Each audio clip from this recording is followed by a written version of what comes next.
Halo, assalamualaikum. Welcome back to Cece Macan.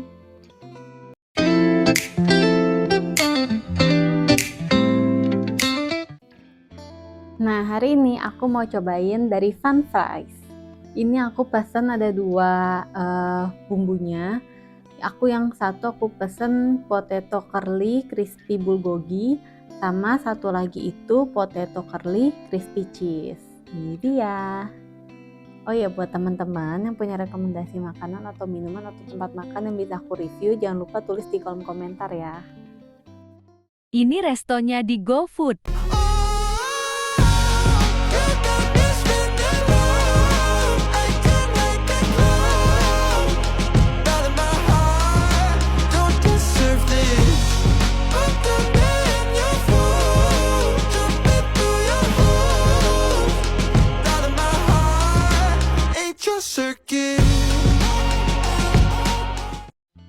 Nah, sekarang aku mau cobain kentangnya. Ini dua-duanya curly fries ya.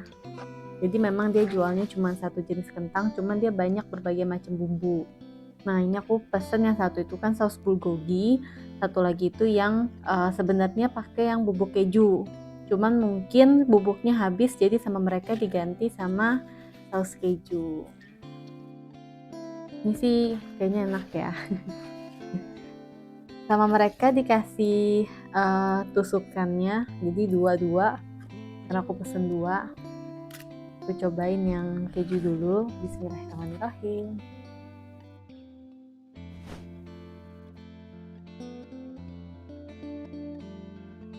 Ini sih kayaknya kentangnya enak ya, karena dia kentangnya tuh udah dibumbuin juga. Jadi sebelum ada kayak kuahnya gitu, jadi nggak cuma disausin aja kayak kentang biasa. Bismillahirrahmanirrahim.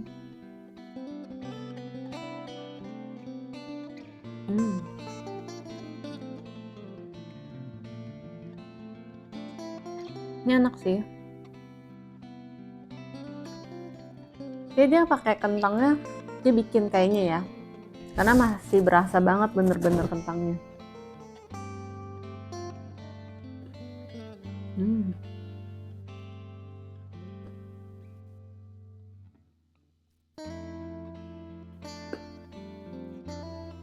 Ini enak sih.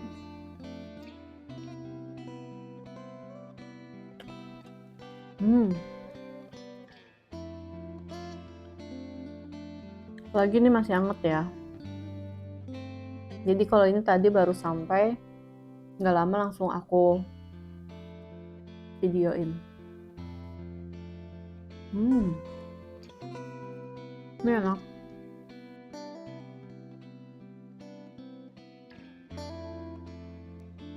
Nah, ngomong-ngomong soal curly fries, atau mungkin bahasa Indonesia itu kentang goreng spiral, itu merupakan variasi unik dari kentang goreng yang dikenal dengan bentuk spiralnya dan bumbu khas seperti paprika, lada hitam, bawang putih, dan bawang bombay bubuk. Jadi awal mulanya bumbunya tuh itu gitu. Nah, ini itu sebenarnya sudah ada sejak abad ke-19. Jadi resep awal yang menyerupai curly fries itu ditemukan dalam buku masak The Virginia Housewife karya Mary Randolph pada tahun 1824. Nah, dalam buku tersebut terdapat petunjuk tentang goreng spiral yang kemungkinan besar digunakan sebagai hiasan makanan, bukan sebagai hidangan utama. Jadi awalnya tuh untuk menghias aja, karena bentuknya kan unik ya, nggak cuma lurus tapi dia melingkar-lingkar kan seperti spiral. Nah, pada tahun 1940-an, curly fries itu mulai muncul di restoran dengan catatan pertama di Dolores Restaurant and Drive-In di Oklahoma City yang menyajikan Suzy Q potatoes. Nah, sementara itu, Holly's Barbecue di Jacksonville, Florida juga diklaim sebagai tempat asal curly fries karena menurut Wendy Holly, pamannya itu menciptakan mesin untuk memotong kentang menjadi bentuk spiral. Namun tidak dipatenkan karena keterbatasan literasi. Jadi menurut dia pamannya tuh yang bikin pertama kali nih ada mesinnya, jadi kentang itu bisa berbentuk curly, tapi mereka nggak patenin karena mereka nggak tahu kalau itu harus dipatenin gitu. Nah, meskipun Arbis ya, bukan Ebi, sering dikaitkan dengan curly fries, mereka baru memperkenalkannya pada tahun 1988 dengan bumbu khasnya kajun. Bumbunya tuh awalnya tuh kajun, jadi yang menjadi ciri khas mereka. Gitu. Kentang tuh bagus ya, dia banyak sebagai sumber energi karena dia kan karbo kan, sumber karbo. Kemudian kaya akan nutrisi juga karena kentang itu mengandung vitamin C, B6 dan kalium yang penting untuk fungsi tubuh.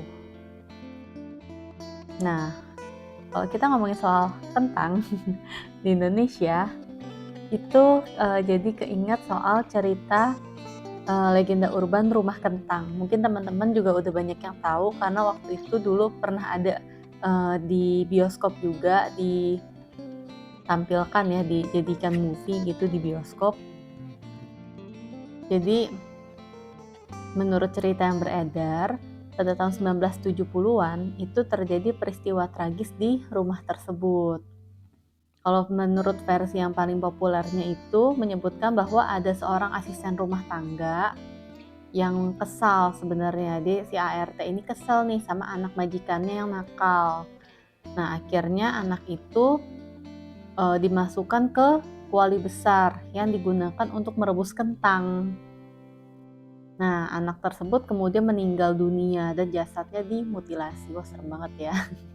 Mungkin ART-nya sudah menyimpan kekesalan yang tak terbendung saking nakalnya anak majikannya ini ya. Nah, parahnya lagi, daging anak tersebut disajikan dalam pesta yang digelar oleh sang majikan. Jadi mungkin dari pribadinya juga ada sedikit gangguan atau kelainan ya, karena sampai sesadis itu dia karena anak majikannya nakal direbus, bahkan sampai dimutilasi dan daging anaknya itu disajikan ke pesta majikannya. Nah, sejak saat itulah warga sekitar itu sering mencium bau kentang rebus yang muncul secara misterius, terutama saat malam hari. Bau-bau tersebut sering dikaitkan dengan hal-hal mistis yang dipercaya sebagai pertanda kehadiran roh anak tersebut. Jadi menurut warga sekitar, mereka tuh si roh anak ini mungkin tidak terima karena dibunuh dengan kejam kan sama si ART-nya. Itu. Nah, kentang itu sendiri sebenarnya bukan tanaman asli Indonesia. Jadi tanaman ini diperkenalkan oleh penjajah Belanda pada abad ke-19 dan kemudian dibudidayakan di daerah dataran tinggi seperti di Dieng dan Wonosobo. Yang terkenal kan memang kentang Dieng yang besar-besar dia. Nah, meskipun demikian, kentang telah menjadi bagian penting dalam kuliner Indonesia. Digunakan dalam berbagai hidangan seperti perkedel, sambal goreng, ada sambal goreng kentang juga kan, dan sayur sop. Gitu.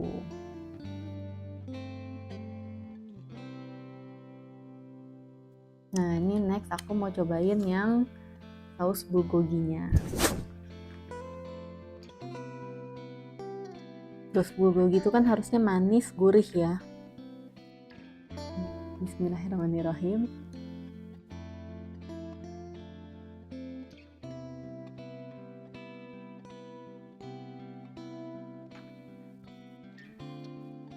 Enak juga sih.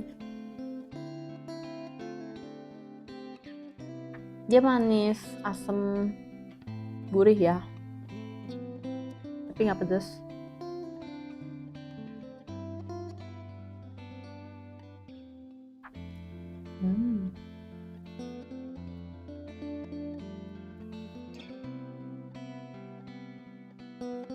Ini enak sih. Dan di kentangnya itu sendiri tuh emang udah ada kayak apa ya, bumbunya gitu.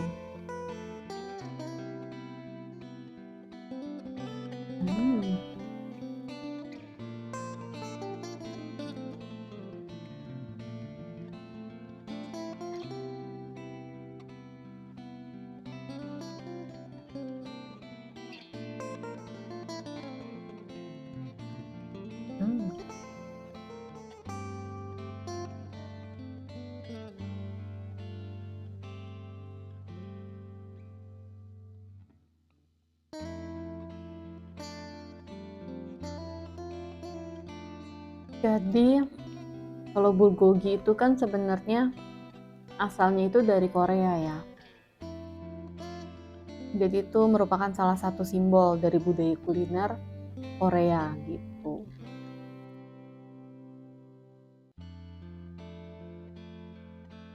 Bulgogi itu sebenarnya kan lebih ke daging. Jadi kalau akar sejarahnya itu dari era kerajaan Goguryeo itu di tahun 37 sebelum Masehi sampai 668 Masehi, di mana hidangan serupa dikenal dengan nama makjuk, yaitu daging yang direndam dalam bumbu dan dipanggang di atas areng. Nah, seiring waktu itu berevolusi menjadi Nubiani dan pada masa dinasti Joseon yang disajikan khusus untuk bangsawan dan keluarga kerajaan. Nah, istilah bulgogi itu sendiri sebenarnya berasal dari kata bul artinya api dan gogi itu artinya daging. Jadi mengacu pada metode memasak daging di atas api yang terbuka karena dia di atas arang kan. Nah, kalau saus bulgogi tradisional itu sebenarnya dibuat dari campuran kecap asin, gula, bawang putih, minyak wijen, dan biji wijen. Nah, ada beberapa juga variasi yang menambahkan buah pir atau peach untuk memberikan rasa manis alami dan membantu melunakkan dagingnya. Gitu. Jadi awalnya itu memang disajikan di upacara kerajaan karena bulgogi itu mencerminkan nilai-nilai kebersamaan dan keramahan dalam budaya Korea. Gitu. Kalau sekarang saus bulgogi mah udah banyak ya, maksudnya ada banyak yang instan, jadi tinggal dibeli, tinggal dicampurin aja.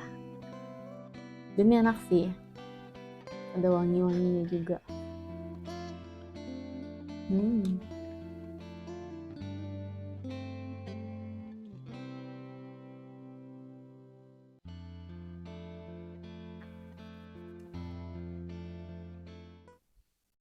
Alhamdulillah, sekarang kita udah selesai review makanannya. Tadi aku udah selesai review curly fries dari Fun Fries.